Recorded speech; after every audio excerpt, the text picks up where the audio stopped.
Bueno, buenos días, buenas tardes, depende el horario y si han comido o no han comido. Qué lindo volver a encontrarnos, ¿no? Ujú. Así es, hola, hola, hola, Hola, ¿qué tal? qué gusto. Bueno, ahora son mayoría, viste Claudia que siempre estás con que hay más varones que mujeres, ahora son mayoría ustedes. Fantástico, me parece. Bien, en estos conversatorios que venimos haciendo por ahí surgen interrogantes, preguntas, digamos, de este recorrido que tiene que ver con los abordajes en terapias. Y bueno, Rocío, queríamos conversar con vos para consultarte, preguntar, conversar sobre algunos temas relacionados, ¿no? Entre ellos, viste que cuando iniciamos este camino del paso de los abordajes sistémicos o escuelas clásicas de sistémica, escuelas posmodernas o postestructuralistas, hay algunos términos, conceptos que como que van variando y el escenario mismo también de la relación terapéutica pareciera que va cambiando. Entonces, en esto, un poco conversar sobre estos conceptos, estos posicionamientos, en qué se diferencian, qué se mantiene de contenido a lo largo de este paso de los años, desde el nacimiento del MRI hasta el momento actual de los abordajes, ¿no? Entonces, por ahí algunas cosas que se nos ocurrían conversando, era esta cuestión de poder diferenciar si necesariamente el constructivismo es propio de todo el movimiento clásico y el socioconstruccionismo, construccionismo social, ya tendría que ver con el escenario de los abordajes postestructuralistas o postmodernos. ¿Cómo sería eso? Bueno, yo creo que incluso históricamente, si los vemos en una línea del tiempo, primero se empezó a hablar acerca de constructivismo y después sobre construccionismo social. Y el construccionismo social surge prácticamente montado en una parte desde el constructivismo. Creo que hacer una diferencia entre esto a mí me parece fundamental porque en muchos lugares, bueno, en el caso de México, por ejemplo, los sistemas educativos estuvieron montados sobre la idea de constructivismo y fracasó. ¿Por qué? Porque en realidad se pensó que el constructivismo también era una técnica, entonces volvieron técnicas, manuales de técnicas para poder hacer la educación y obviamente fracasó porque el constructivismo no es una serie de técnicas, es una forma, ¿sí?, de pensar, toda una metateoría acerca de esto, no son técnicas. Y creo que habría que pensar en que si no sabes o si no conoces esta postura filosófica, no vas a poder realmente ser constructivista en el proceso de la educación. Lo mismo sucedió con el construccionismo social actualmente, cuando menos en México de repente empezaron a hablar sobre competencias, sobre esto, cuando dices, a ver, espérame tantito, si no conoces lo que es el construccionismo social y no conoces toda esta postura, ¿sí?, como paradigma, como una postura, pues entonces tratas de volver a hacer técnicas de tu quehacer cotidiano. Y entonces creo que una diferencia, y creo que es algo fundamental, para mí ha sido esta idea que incluso yo la marco aquí, ¿no? Que es el constructivismo todavía tiene un proceso en donde el pensamiento, lo que tú haces pasa a través del pensamiento y después lo aplicas en el quehacer. El socioconstruccionismo no. En el socioconstruccionismo lo que hacemos es esto, aquí es donde se crea el conocimiento, aquí es donde se crea la vida, lo que hacemos, los significados, y entonces, y aquí me refiero, no es aquí en tu cabeza y en la mía, sino es en el quehacer, en lo que hacemos aquí juntos. Aquí es donde se crea el conocimiento, que es muy diferente con el constructivismo. Y creo que hay que hacer una diferencia sí, y no porque no sea mejor que otro, no tiene nada que ver con que sea mejor que otro. Creo que simplemente es entender desde dónde se mira la construcción del conocimiento en el constructivismo y en el socioconstruccionismo, ¿no? Entonces, Ajá, sí. Y desde ahí, Rocío, para hacer una distinción, ¿aparece el constructivismo y el construccionismo social como complementarios o excluyentes? Porque tengo la impresión de que el constructivismo, ¿no es cierto?, tiene como un fundamento más biológico, ¿no?, como nuestro sistema nervioso central determina cómo percibimos la realidad. Y el construccionismo social, como dices tú, surge acá, ¿no?, en la intersubjetividad. en el poder conectarnos con la subjetividad del otro, en ese espacio relacional intermedio. Entonces, Totalmente. pero ese espacio está determinado también por nuestra propia estructura nerviosa y por nuestra propia configuración anatómica, fisiológica, etcétera. Entonces, ¿cómo lo ves tú la interacción entre ambos? Yo Como no creo que haciendo uno, esto. yo no creo que uno excluya al otro. Ujú. Y es que Ujú. volvemos a esta parte, creo que dentro de la construcción social no es oeste. Creo que la diferencia es esta idea de esta letra I o. O sea, no es este o este, es este y este y este y este. Y son formas diferentes de entender el conocimiento, la construcción del Ujú. conocimiento. Y Ujú. está bien, o sea, en la medida en la que podamos incluir más voces, pues obviamente lo que estemos hablando es mucho más sustentable. Y Mm. bienvenidas todas las voces, la manera en la que es. Entonces uno no excluye al otro, no estamos pensando en que o es este o es esto otro, simplemente son formas diferentes de mirar la construcción del conocimiento y está Claro bien. que sí. Ahora, Ahora, cómo esto no es que se complementen, sino simplemente forman parte de y cómo vamos construyendo cada uno con el otro esto, Mm. porque no es que lo Mm. construyan solo, porque si no estaríamos pensando constructivistamente, sino yo, Claro. la parte donde vengo, que es mucho más construccionista social, es juntos estamos construyendo esto. Ajá. Hay ahí, una dialéctica ahí, ¿no? Perdón, dale, Dilce. Dale. Sí, ahí yo, escuchando, decía, bueno, además del ILO, hay algo que también está a nivel histórico, como que eh, pasado los 70, ya también se deja ese dilema de adentro y afuera, que está presente en el comienzo. A mí me parece, no sé, ¿qué me decís, Rocío, de esto? Yo creo que el constructivismo está muy relacionado con los principios de Vico y Kant, en donde también hay una cuestión más centrada en el adentro, más centrada en la idea de sujeto y objeto, en un sujeto que construye el objeto. Y entonces el dilema no está el entre que vos decís que me parece fantástico, que ahí me parece que marca un salto filosófico y de posicionamiento, que eso para mí sería la diferencia entre el constructivismo y el socioconstruccionismo, construccionismo social. Es otra filosofía también y hasta podríamos decir, otra epistemología, ¿no? totalmente. Totalmente. Y creo que precisamente esta idea en donde tú construyes al sujeto y eres construida por el otro sujeto, es esta idea en donde aquí es donde estamos construyéndonos, ¿sí? Y yo no existo sin ti, ni tú sin mí. Claro. Incluso con el propio objeto. ¿Cómo es que miras a ese objeto? Y ese objeto te va a determinar muchas cosas dependiendo del contexto en el que te estés moviendo, que viene esta parte de cibernética de primer orden y de segundo orden, precisamente, ¿no? Donde la mirada que tú haces de eso está modificando lo que está sucediendo y lo que está sucediendo te está modificando al mismo tiempo. Sí. Bueno, Ujú. ahí utilizás un término interesante, modificación, que yo lo relaciono con la cibernética del primer orden, sobre todo, y con esta idea de una palabra que está muy presente, sobre todo desde Waslavi y todo el grupo inicial del MRI, que es el tema del cambio. Es más, hay un libro que se llama Las tácticas del cambio, digamos, ¿no? En este momento inicial, ¿hasta dónde dura o persiste la idea de un ejercicio terapéutico que apuesta al cambio de los problemas? ¿Y cuándo se deja de hablar de cambio y por qué? Y se habla de transformación.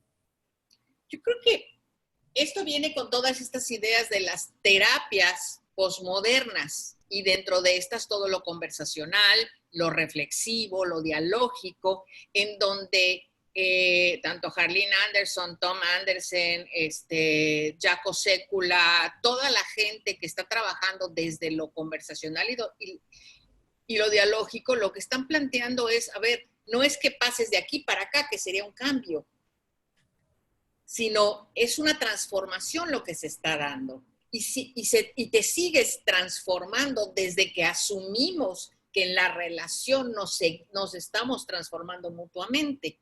Hay, por ejemplo, y a mí me llama mucho la atención esto, es cómo, y aquí sí es Harlene Anderson, bueno, creo que los tres, pero sobre todo Harlene Anderson y Tom, y plantean precisamente que tenemos, si no nos hemos transformado nosotros en una conversación, es que no hubo conversación, sino que en el proceso terapéutico somos socios conversacionales, por ejemplo, y en donde hay una frase que dice Jardín que dice, bueno, si yo no me transformé, de lo único que puedo estar segura es que yo me transformé en esta conversación. Yo no puedo saber si mi consultante se transformó, pero yo sí me transformé. Es como asumir este proceso, no como un cambio que va de aquí a aquí, sino un proceso que se está dando. Y esto puede también... ser, ajá, como algo, en vez de discreto, algo como continuo, ¿no? Como un proceso continuo.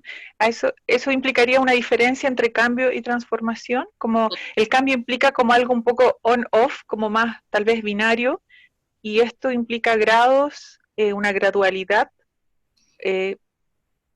¿Va por ahí? Y también, Claudia, otra cosa muy importante es, o sea, uno es, no, yo ya cambié de aquí a aquí, o sea, yo ya llegué a esto, ya está. Sino es, me estoy transformando y me sigo transformando porque nosotros pensamos mucho más en el proceso que en el resultado. Eso, el proceso, eso. Y para nosotros el proceso es fundamental, no el resultado. Porque el resultado puede variar constantemente y puedes llegar a algo que ni siquiera te lo habías imaginado en tu vida. ¿Sí?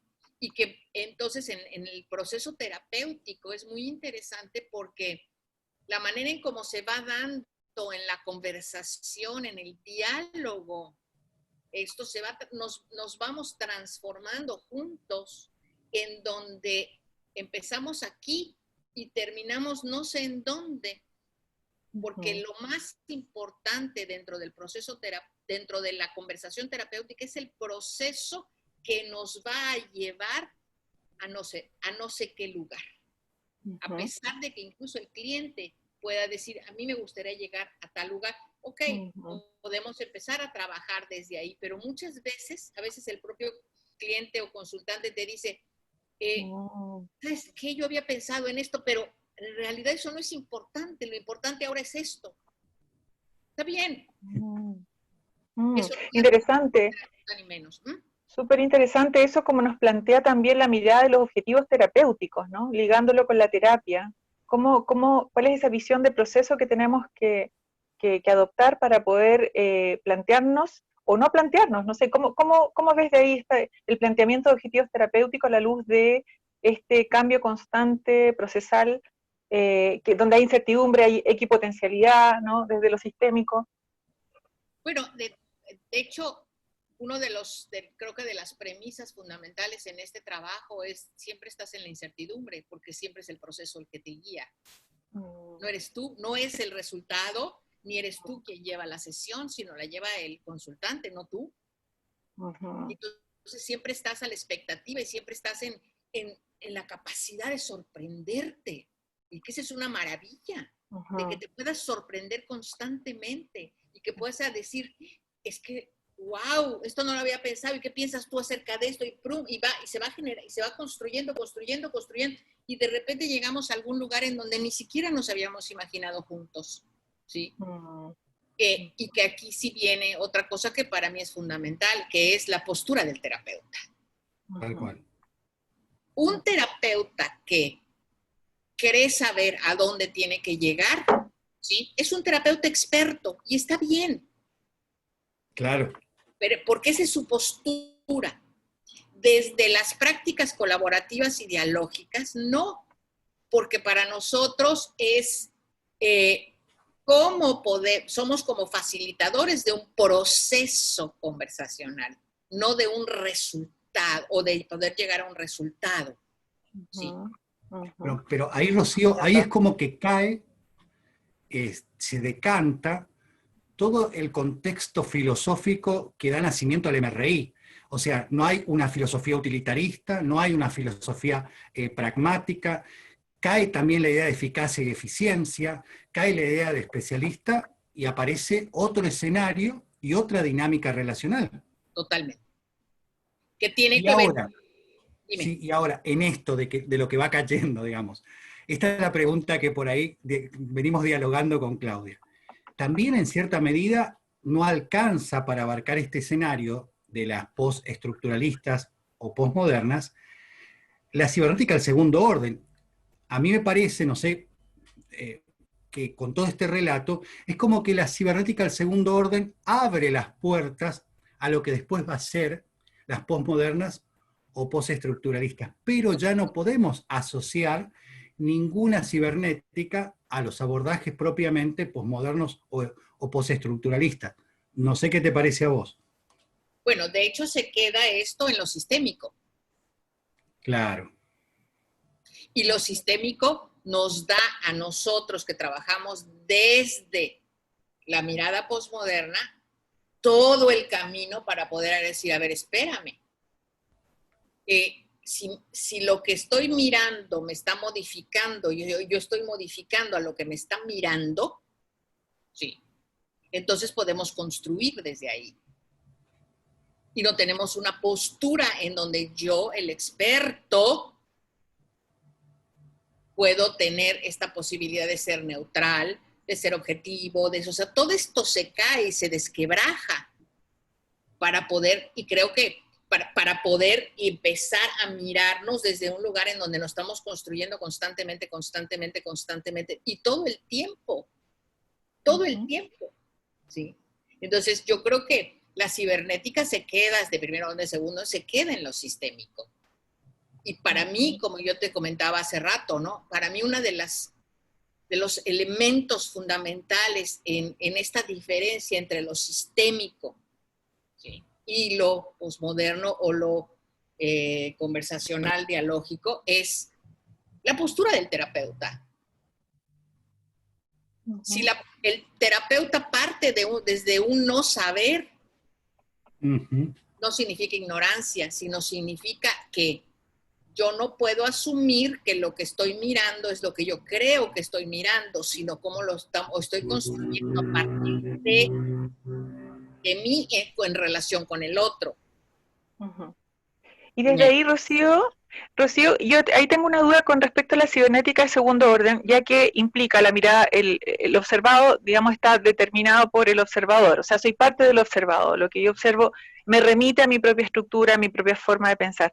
¿En qué sentido eso no se conserva en la mirada de las terapias postestructuralistas? Porque yo asumo que eso implica necesariamente que el terapeuta no es el experto, ya que cada vez que estoy haciendo una afirmación de la realidad, estoy también a la vez afirmando algo de mí mismo, de mi posición. Entonces me hago consciente de mí en el proceso terapéutico y por lo tanto no sé si hay una implicancia lógica ahí, como que para mí es como obvio que el terapeuta deja de ser un experto, pero no es tan así. O sea, para pasar de la cibernética segundo orden a las terapias postestructuralistas, y tú dices que lo cibernético, incluso la de segundo orden, se queda en lo sistémico. ¿Qué es lo que se queda, qué es lo que avanza, qué es lo que se transforma ahí de la cibernética segundo orden a la mirada postestructural? Bueno, yo creo que la cibernética, o sea, y es nuevamente, no es o, ¿sí? Claro. Ajá. Sino es cómo la cibernética de segundo orden nos da la posibilidad de hacer esto. Y nos da la posibilidad de mirarnos, ¿sí? Y de ser mirados por el otro y construirnos aquí. ¿Sí? O sea, no es porque a veces pensamos, y que creo que esto es una de las cosas que más me gusta de esta parte, no es esto o esto, sino es cómo todo esto va a ir construyendo lo que a cada uno de nosotros nos va, o sea, cómo vamos construyendo el conocimiento en esta interacción a través del lenguaje, en la relación social.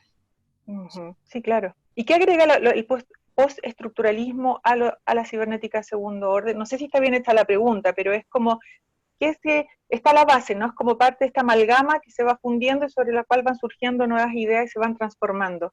¿Qué es lo que se transforma? ¿Qué es lo nuevo que emerge en las terapias postestructuralistas tomando como base la cibernética segundo orden? ¿Es esta postura del terapeuta que no es experto? Básicamente ese es el movimiento.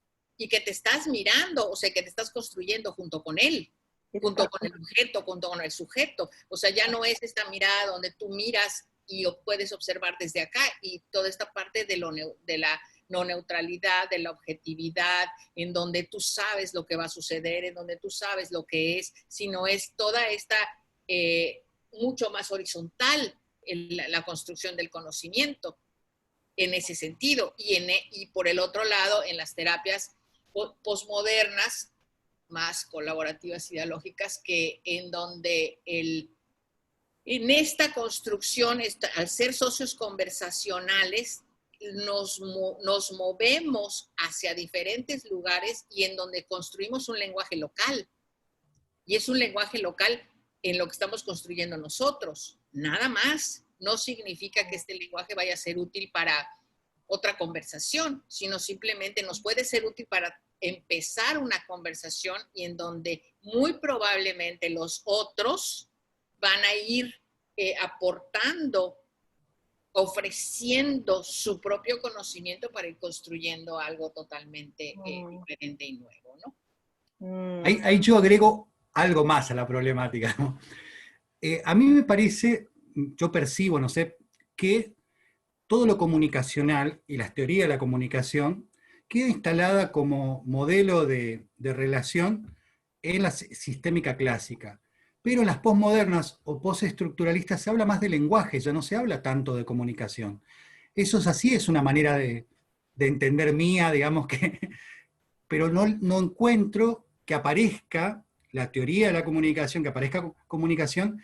En la mayoría todas hablan de lenguaje y la implicancia también de lo simbólico. Es más, aparecen semiólogos como alimentando, digamos, todo lo que tenga que ver con esta posibilidad teórica de interpretar esta postura, ¿no? Yo creo que, o sea, efectivamente nosotros nos movemos hacia el lenguaje, totalmente. Obviamente, o sea, digo, la comunicación fue también nuevamente principio de todo esto, y esto dio la posibilidad a los teóricos o a los nuevos practicantes de lo conversacional y dialógico, por ejemplo, de partir de esta parte de la comunicación. De hecho, por ejemplo, está Sheila Magnani, que es comunicóloga, está John Schotter, que es comunicólogo, ¿no? Y después Schotter hace toda una revisión de Bakhtin y genera toda esta parte del dialogismo de una manera, lo maneja de una manera o sea, tan bonita, tan poética, incluso de la poética social, pero todo es a través del lenguaje. Todo se da en el lenguaje, y el lenguaje no desde el lenguaje nada más como palabras o esto, sino en todo tipo de lenguaje, cómo se construye, cómo se va modificando y moviendo. Pero todos sí tienen esta idea de que se habla del proceso en el que se construye el lenguaje y en donde lo vamos construyendo juntos. Por eso el otro día yo, en la última reunión de Eureka, yo decía, en la que estuve, yo decía, bueno, es que creo que necesitamos empezar a inventar nuevas palabras y a poder describir lo que hacemos desde un lugar diferente, no seguir utilizando las mismas palabras, porque finalmente las palabras van a crecer con nosotros. Claro. Medida en la que las hacemos, como diría Wittgenstein, ¿no? Sí, sí. Sí, y en esto también hay como, por ejemplo, principios, la idea de hablar de axiomas de la comunicación. La palabra axioma ya sería contradictorio con el escenario de las postestructuralistas. Porque, o sea, la palabra axiomas de la comunicación. Y me parece como que al incorporar como concepto para circular el diálogo, el lenguaje en vez de la comunicación, amplía el escenario y nos acerca, me parece, a esto que venimos trabajando sobre el tema de la vida, la ciencia de la complejidad. El lenguaje me parece que es más el lenguaje de la vida, y la comunicación es como que se remite, en cierta medida, a un campo más reducido. No sé ¿qué te parece? Yo lo tiro como reflexión que estamos conversando, digamos, ¿no? Déjame nuevamente ponerlo en un lugar en donde, ¿por qué no invitamos a la comunicación y al lenguaje en esto? Sí. Y una de las cosas que a mí me ha cambiado mucho mi manera de mirar la vida. Alguna vez Jarlín me preguntó, ¿qué ha pasado contigo a partir de todo esto? Que me dejé de pelear con el mundo. No me refiero con eso. Es bienvenida esta estas teorías, bienvenidas estas prácticas, ¿qué hacemos con ellas? Y cómo en un momento dado son bienvenidas y cómo ofrecérselas incluso a la gente con la que trabajamos y conversamos, ¿sí? ¿Cómo le podemos ofrecer una mirada psicoanalítica? ¿Cómo le podemos ofrecer una mirada desde las ciencias de la complejidad, desde una mirada desde lo sistémico, desde una mirada colaborativa, desde una mirada, o sea, cómo ofrecérselas para que finalmente construyamos juntos o vayamos armando o entretejiendo lo que le puede ser útil a la persona con la que estamos trabajando o a las personas con las que estamos conversando, ¿no? Entonces, a veces me asusta mucho cuando de repente yo me pongo a pensar, bueno, es que es esto o esto. A ver, Rocío, no es esto o esto, es cómo podemos ofrecer, cómo podemos invitar nuevamente todas estas voces al escenario, ¿no? Al escenario nacional. Entonces, hay como una mirada como integrativa, ¿no? O sea, ¿cómo cuadra la palabra paradigma desde donde tú nos comentas esto, ¿no? Que me hace mucho sentido. Es invitar a las distintas voces a dialogar, a construir juntos, ¿no? Sin duda me hace mucho sentido. Sin embargo, hemos crecido en el último tiempo pensando en términos de paradigmas, ¿no? Un mundo de creencias y que son irreconciliables y que no hay uno mejor que otro. Bueno, eso está re bueno, digamos que podamos abrir un espacio para no competir, pero pareciera que tampoco se integran los paradigmas. ¿Cómo ves la visión de paradigma clásica? No sé, puede ser la de Kuhn o otro paradigma cultural, con esto que estás mencionando de integrar y juntar las voces. ¿Cómo se va integrando ahí? Te voy a decir algo que a mí me da mucha risa, pero para mí tiene mucho sentido. Es muy curioso, porque vivimos en un mundo moderno, vivimos en la posmodernidad, queramos o no, y más ahorita. Vivimos en la posmodernidad. Tenemos instituciones modernas y seguimos creyendo en el amor romántico. ¡Qué absurdo! ¡Qué absurdo! Pero finalmente vamos y venimos, vamos y venimos, vamos y venimos todavía. Y así nos estamos moviendo de un lado para otro. Y no significa, y aquí creo que quiero hacer una aclaración en ese sentido, porque es algo de lo cual se nos critica mucho, ¿no? O se critica mucho la parte posmoderna. Es que entonces todo se vale y todo es relativo. ¿Sí? Y no. ¿Sí? No es solipsismo. ¿Mande? Porque si no pareciera que, si es que todo se vale y entonces, no. O sea, yo tengo mi postura y mi posición, pero eso no significa que no pueda escuchar a los otros. Claro. Y que no pueda sentirme movida y tocada por los otros. Y que no pueda decir, bueno, pues es que esto no lo había pensado, déjame pensarlo. Y en ese momento sé que me estoy entretejiendo mis ideas con estas, independientemente de que no me gusten, pero me estoy dando la posibilidad de escuchar al otro.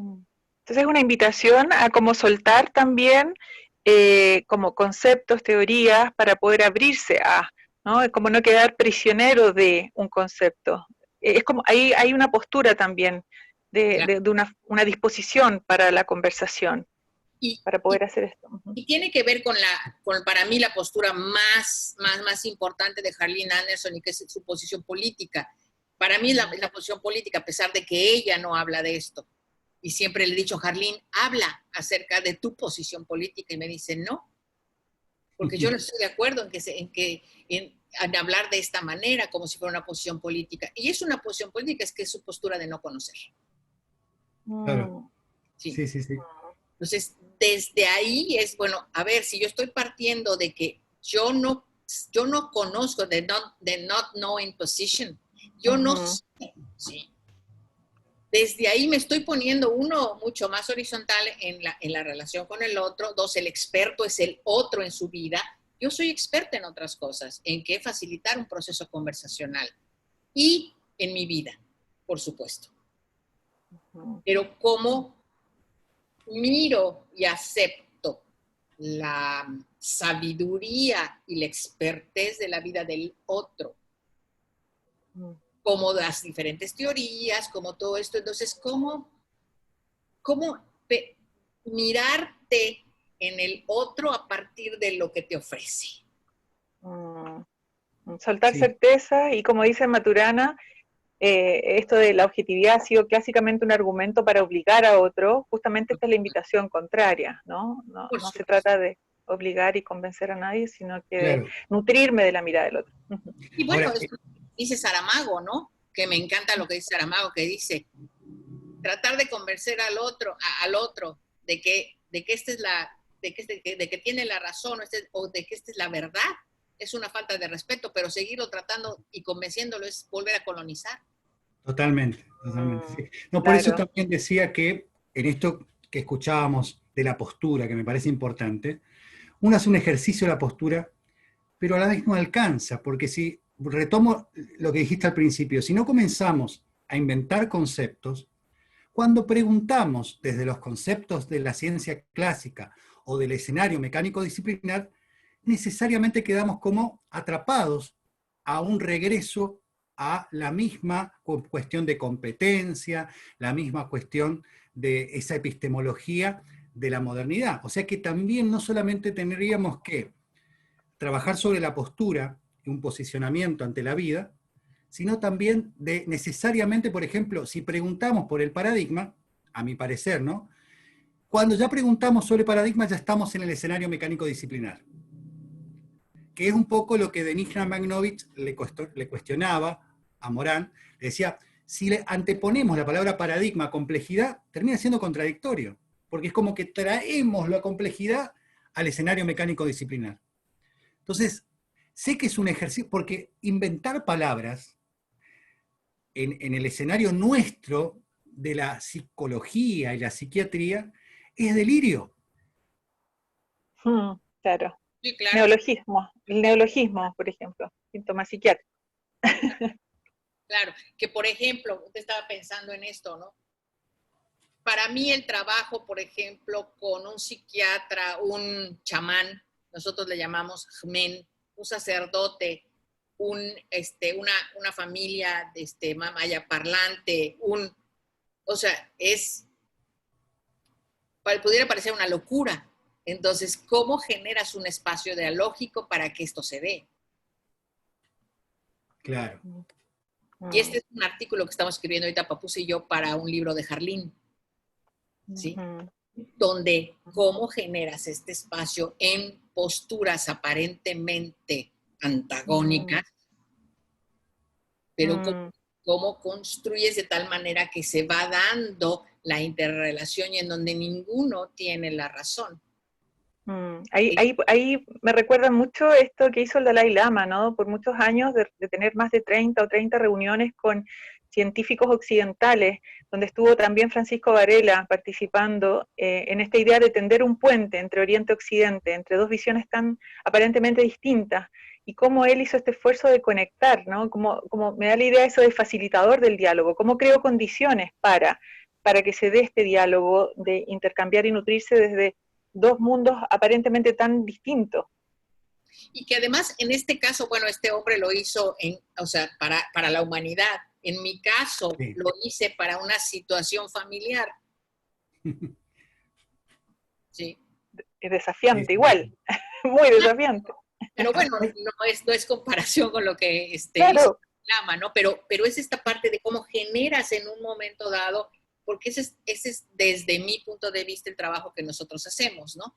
Más que nada, abrir un espacio conversacional y construir este espacio, facilitar los procesos de diálogo entre las personas que querramos participar o no. Ahí agrando el problema, con la cuestión de conceptos nuevamente. Por ahí Claudia hoy habló de dialéctica, ¿no? Yo le planteaba en una conversación anterior el día de ayer, que para mí la palabra de diálogo ya viene siendo usada por los humanistas, ¿no? Antes que la semiología de Bakhtin, digamos, ¿no? Antes que la postestructural. Pero no es lo mismo pensar un diálogo desde la dialéctica que un diálogo desde la genealogía. No sé qué te parece, a mí yo te cuento qué es lo que compartí ayer con Claudio. Yo le decía que para mí la dialéctica, en esta cuestión básica que es histórica de tesis, antítesis y síntesis, en la síntesis siempre queda un resto de lo anterior. O sea, podemos decir que en realidad no hay novedad. Como lo diría Foucault. Exactamente. En cambio, en la genealogía, que yo le decía, le compartía a Claudia que por ahí, en la verdad de las formas jurídicas, explica clarito con una idea que tiene Nietzsche en la Galla Ciencia, que dice: el conocimiento es la chispa que surge del choque entre dos espadas. Y no hay continuidad entre el brazo, el metal de la espada y la chispa. La chispa es algo que no tiene continuidad y nada que ver con el brazo y con la espada. Entonces, un diálogo pensado de lo genealógico habla de heurística y habla de novedad.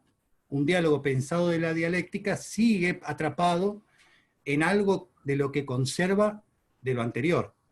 No sé si te parece un análisis factible de relación, muy Foucaultiano quizás, no sé. Bueno, en un principio, porque también me hizo pensar en la poética social de John Schotter. Ah, bueno. Más cercano, digamos. Que Sí, es sí, más sí. cercano a mí, por ejemplo, Sí, sí. ¿no? Y no porque Foucault no sea mi ídolo, pero, pero me parece mucho más cercano en este sentido, ¿no? O sea, en el momento en que se da la poética social, ¡pum!, surge algo, ¿no? Es como el aha moment, el momento, wow. Y entonces Schotter precisamente habla de esto, como la poética social en una conversación se va, ¡ah! ¡Claro! Pareciera que es algo nuevo, que no tiene ninguna referencia en la anterior, que todo esto, pero finalmente, como decía Foucault, finalmente no hay nada nuevo, sino simplemente cómo lo vamos construyendo y vamos dependiendo del contexto en donde estemos, de la situación de la que estemos, quienes estemos hablando y demás, pero que en el momento en que se dé el aha moment es ¡pum! Claro, pero esa palabra novedad no estaba antes. Esa palabra novedad me permite hablar de la realidad, que la realidad ya estaba, pero esa palabra me permite hablarme y hablarnos y hablar del otro que antes no estaba. Que Exactamente. eso me parece que es relacionado con la poética y con la genealogía, que no está en la dialéctica. Así es. Así es. Aunque habría que checar. No, creo que sí, y creo que tienes toda la razón, porque es esta novedad, este momento poético que se da, Así. que te sorprende y dices, wow. Claro, y que para más no lo traía el terapeuta, como ya en su caja de herramientas, y tampoco después del encuentro, esa terceridad que solamente se produce ahí.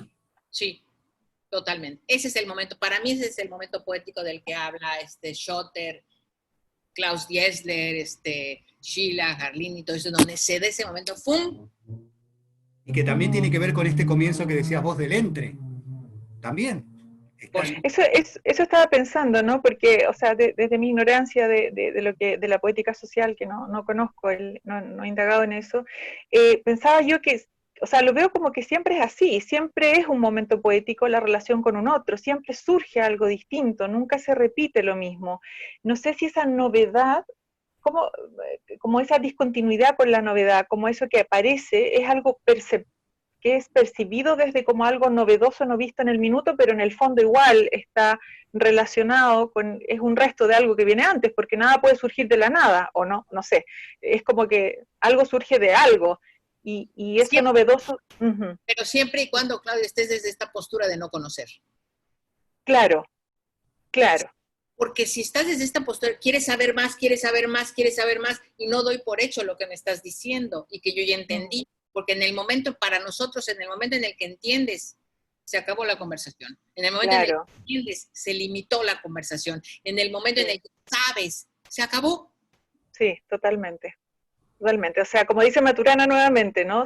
Cuando me planteo desde el saber es porque tengo certeza, así se acabó. En cambio, desde el conocer aparece la incertidumbre, lo novedoso y la permeabilidad frente a lo que el otro me está transmitiendo. Y nos De lo que permite yo estoy sorprendernos. mm, ¿Sí? De otra manera mm, no nos permite sorprendernos, porque entonces, ya sé lo que me va a decir y creo que entiendo lo que me va a decir, como si, o sea, espérame, ¿de dónde estoy viniendo para creer que estoy entendiendo? más que del expertez. Yo a mis alumnos cuando dialogamos sobre estos temas, yo le digo, aunque parezca una mentira asociada, digamos, digamos, a la necesidad de calificar, que por ahí a veces es muy humano esto de calificar, a mí me parece el uso de la palabra comprender más cercana que entender. Pero, ¿cómo lo entiendo? Comprender como emprender con. No ponerse en el lugar del otro, sino emprender con. Comprender como emprender con. Emprender un viaje que lo que valoramos es el viaje, no el a dónde vamos o dónde llegamos, sino el viaje. Que es el proceso.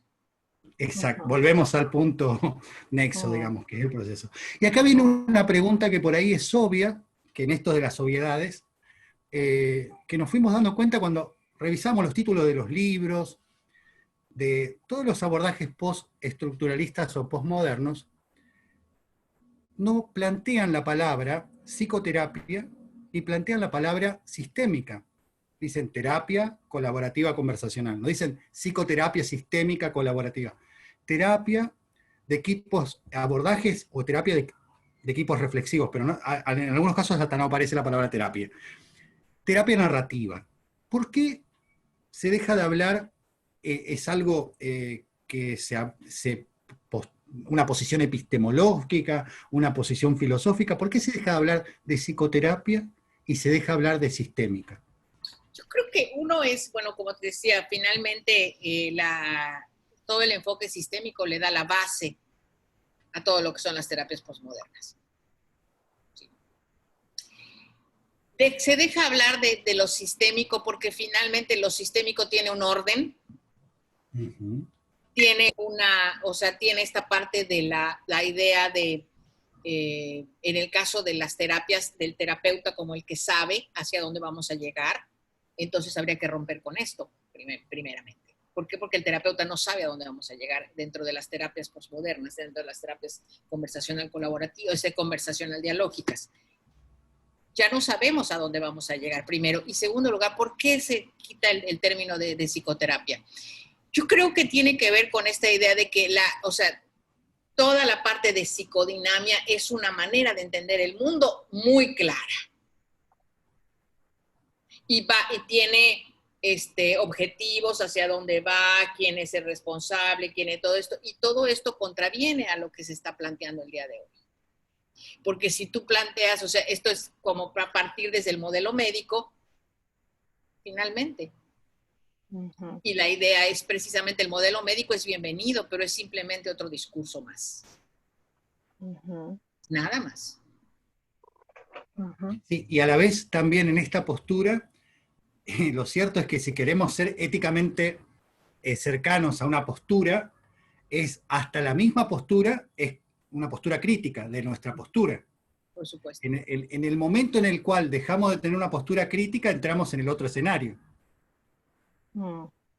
Claro, es como observar con cierta distancia saludable incluso tus propias, como dice el budismo, ¿no? No creer en el budismo como un dogma, ¿no? Sino que mantener siempre como este pensamiento como crítico y tomar distancia de no sobreidentificarse con tus ideas, porque en ese minuto que te sobreidentificas, entonces ya pasa a ser dogma. Claro. Y que aquí lo interesante es, y es un poco, y voy a remitir un poco a la terapia narrativa, ¿no? A mí lo que me preocupa muchísimo es cuando pasamos, que esa es un modelo de terapia postestructuralista, totalmente. Cuando pasamos de un discurso dominante a un discurso alternativo, pero después el discurso alternativo se vuelve dominante. Claro, claro. Que psicoanalíticamente podemos decir, cuidado con que caer en un discurso amo.